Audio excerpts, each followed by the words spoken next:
संत गुरु महापुरुषों को नमन करता, जिन्होंने इस देश और दुनिया के अंदर मानव हित और मानव कल्याण के लिए काम किया। सम्मानित साथियों, आज के इस कार्यक्रम के मुख्य आकर्षक सादुलपुर विधानसभा के पूर्व विधायक भाई मनोज जी नांगड़ी, उनके साथ में चल करके आए बहुजन समाज पार्टी के प्रदेश महासचिव भाई दहीराम जी मेघवाल, राजगढ़ के पार्षद राजेंद्र जी पटेल, सिरचंद जी छापरवाल, राजेंद्र जी रेवारीवास और आपकी इस पंचायत के सरपंच साहब और कालवास ग्राम पंचायत के मेरे पिता तुल्य बुजुर्गों, हम साथियों और मेरी मातृ शक्ति, आप सभी को मेरी तरफ से जय भीम जय भारत। सम्मानित साथियों, आप सब लोग बुद्धिजीवी लोग हैं, इस बात को जानते हैं। बाबा साहब डॉक्टर अम्बेडकर की जीवनी को पढ़ने का काम सब लोगों ने किया, सब लोगों ने पढ़ी, सब लोग बाबा साहब के संघर्ष के बारे में जानते हैं। मंच के माध्यम से उस आदमी के संघर्ष का गुणगान करना, उनको प्रशंसा करना, मतलब एक सूर्य को दीपक दिखाने के समान है। मैं केवल आपको इतनी बात बता देना चाहता हूँ कि बाबा साहब डॉक्टर अम्बेडकर ने इस देश के लिए जो कुछ किया वो सब जानते, लेकिन एक अधूरा काम जो हमारे लिए छोटा था, प्रश्न ये कि हम लोगों ने उस काम को पूरा किया या नहीं किया। सम्मानित साथियों, बाबा साहब ने कहा था कि अगर इस देश के अंदर खोया हुआ मान सम्मान पाना, इस देश के अंदर खोया हुआ मान सम्मान वोट और लोकतंत्र के माध्यम से पाया जा सकता, अगर ये राजनीतिक रूप की शरीर कभी बीमार पड़ जाए, अगर गांव का मैं कोई आदमी के इसी बीमारी हो जा जगह की कोई दवाई न हुए, आदमी रिश्तेदार मोहल्लार आपका आर बार का लोग मिलना स्टार्ट करते हैं। ठीक इसी प्रकार डॉक्टर अम्बेडकर ने कहा कि अगर राजनीतिक रूपी शरीर कभी बीमार पड़ जाए तो उसको कानून रूपी दवाई बजाना वो राजनीतिक रूपी शरीर ठीक होने का काम करेगा। सम्मानित साथियों, उस कानून में जो राजनीतिक रूपी शरीर को ठीक करने वाले सल्ट मिलते थे, उस सल्ट को खत्म करने की कोशिश आज की जा रही है। ये सबसे बड़ी बात। मैं ऐसे नहीं कह रहा, हो सकता है आपका सोचने का नजरिया और मेरा सोचने का नजरिया कुछ और हो सकता, तमाम पार्टियों के लोग यहाँ पर बैठ सकते, लेकिन मैं केवल ये कहना सकता हूँ कि अगर मेरी बात सुन रहे हो तो केवल एक भारतीय होने के नाते सुनिए, तब समझ में आएगी। सम्मानित साथियों, इस देश के अंदर लोकतंत्र एक ऐसी व्यवस्था जिसके माध्यम से हर 5 साल के बाद आपको अपना राजा बदलने का मौका मिलता। अगर कोई राजा आपके साथ गड़बड़ी करता तो 5 साल उसके खिलाफ में वोट डाल करके आप अपना राजा चेंज कर सकते हो। ये व्यवस्था लोकतंत्र के अंदर बाबा साहब डॉक्टर अम्बेडकर ने की।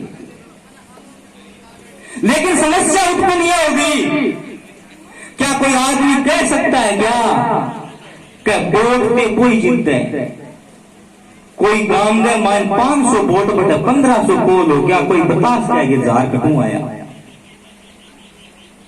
और जिस ईवीएम मशीन में आप लोगों ने अपने राजा को चुन करके भेज दिया, वो राजा मेरे मान टापर गड़िया लिया फिरे आजकल न्यूज में भी देखे होगे।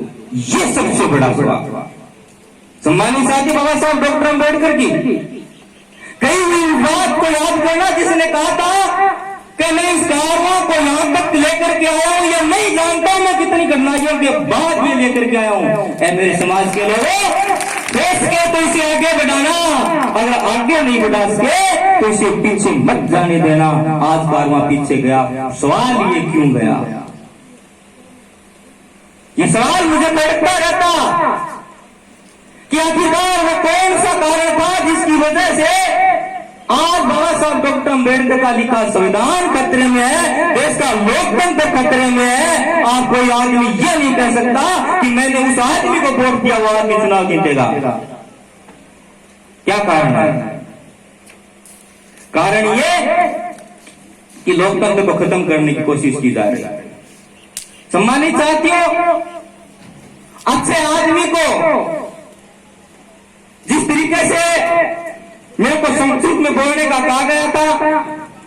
मैं टाइम ज्यादा नहीं लूंगा, लेकिन बाबा साहब डॉक्टर अम्बेडकर ने जो 3 महान चीजें लिखी थी, पहला कॉन्स्टिट्यूशन, दूसरा प्रॉब्लम ऑफ रूपीज किताब जिसके ऊपर भारत देश के रिजर्व बैंक की स्थापना हुई, और एक चीज जो 1940 में बाबा साहब ने लिख दी थी और इस देश के उस वक्त के वर्तमान नेतृत्वकर्ता के सामने रखा।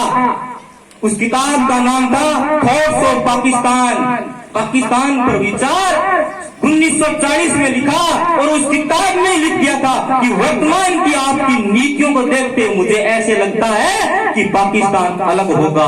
7 साल बाद भी हो गया था, वो चीज बाबा साहब ने 7 साल पहले लिख दी थी। क्या लिखा? उसकी कल्पना के बारे में हम नहीं सोच सकते, लेकिन उनको पढ़ना चाहिए। बाबा साहब की बात को अपने जीवन के अंदर उतारनी चाहिए और प्रेरणा लेनी चाहिए। और अंत में मैं कैसे भूल सकता हूं उस महान शख्स को जिसने कहा था कि मैं अकेले ही चला था जानी गई मंजिल, मगर लोग जुड़ते गए और कारवां बढ़ता गया। मैं कैसे भूल सकता हूं उस शख्स को? अगर वो शख्स पैदा नहीं होता तो आज बाबा साहब डॉक्टर अम्बेडकर की जयंती मनाने के बजाय आप अपने रावण राजा का जिस तरह से पुतला जलाते हो, ठीक इसी प्रकार पुतला जला रहे होते। मैं कैसे भूल सकता हूं उस शख्स को जिसने बाबा साहब की मोक्ष भूमि पर जाकर के कहा था कि बाबा तेरा मिशन अधूरा कांसी राम करेगा पूरा। इसलिए सम्मानित साथियों, मान्य साहब कांसी राम जी को नमन करता हूं, कहता हूं कि ये वक्त तू मेरा एक काम कर दे, ये दौर फिर से बहुजनों के नाम कर दे। ना हो सके हर घर में अम्बेडकर पैदा तो कोई बात नहीं, मगर हर गांव में कांसीराम पैदा कर दे, हर गांव में कांसीराम पैदा कर दे। सम्मानित साथियों, ईमानदार और सच्चे आदमी को जिस तरीके से आप सबको चुनना चाहिए, लेकिन राजनीति जिस तरीके से भ्रष्ट रूप ले रही है, उस पे रात इंदौरी ने एक शेर कहा था कि जो चीज अभी तक बनी नहीं है वो बिकने के लिए बाजार में आ जाएगी, जो बनी नहीं है वो बाजार में आ जाएगी, जो हुआ ही नहीं वो कल अखबार में आ जाएगी, जो बनी नहीं है वो कल बाजार में आ जाएगा, जो हुआ ही नहीं वो कल बाजार में आ जाएगा, कल अखबार में आ जाएगा। चोर लुटेरों की करो कदर, क्या पता कब कौन किसकी सरकार में आ जाएगा, कब कौन किसकी सरकार में। धन्यवाद साथियों, जय फुले, जय साहू, जय भीम, जय भारत, जय मान्य साहब कांसीराम जी। धन्यवाद साथियों।